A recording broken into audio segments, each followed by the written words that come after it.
கோவை மாவட்டம் வால்பாறை அருகே உள்ள அதிரப்பள்ளி மழுகுப்பாறை பகுதியில் சிறுவனை சிறுத்தை புலியை தாக்கி இழுத்து சென்ற சம்பவம் பெரும் பரபரப்பை ஏற்படுத்தியுள்ளது. விவரங்களுடன் நிகராம் பேசிய சக்திவேல், அந்த சிறுவனை இழுத்து செல்லப்பட்ட சிறுவனை தேடக்கூடிய பணி தொடங்கியிருக்கா? தற்போது நிலை என்ன?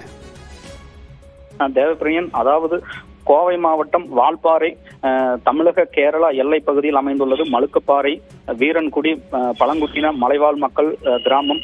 இந்த கிராமத்தைச் சேர்ந்த பேபி இவர் அந்த பகுதியில் சிறிய குடில் அமைத்து வாழ்ந்து வந்துள்ளார். இந்நிலையில் இவரது 4 வயது மகன் ராகுல் குடிலில் உறங்கிக் கொண்டிருந்த போது அங்கு எதிர்பாராத விதமாக வனப்பகுதியிலிருந்து வெளியேறிய சிறுத்தை புலி ஒன்று சிறுவனை தாக்கி கவ்வி இழுத்துச் சென்றுள்ளது. அப்போது சிறுவனின் அலறல் சத்தம் கேட்டு வீட்டின் அருகில் இருந்த பெற்றோர்கள் மற்றும் அப்பகுதியைச் சேர்ந்த மக்கள் கூச்சலிட்டதால் சிறுவனை சிறிது தூரம் இழுத்துச் சென்ற புலி அப்பகுதியிலேயே விட்டுவிட்டு புதருக்குள் சென்று மாயமாகியுள்ளது.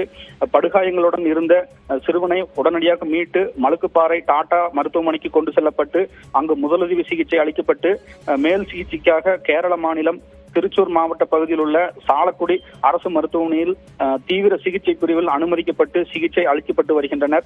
தகவல் அறிந்து சம்பவ இடத்திற்கு சென்ற கேரள மாநில வனத்துறையினர் புலியின் நடமாட்டத்தை தொடர்ந்து கண்காணித்து வருகின்றனர்.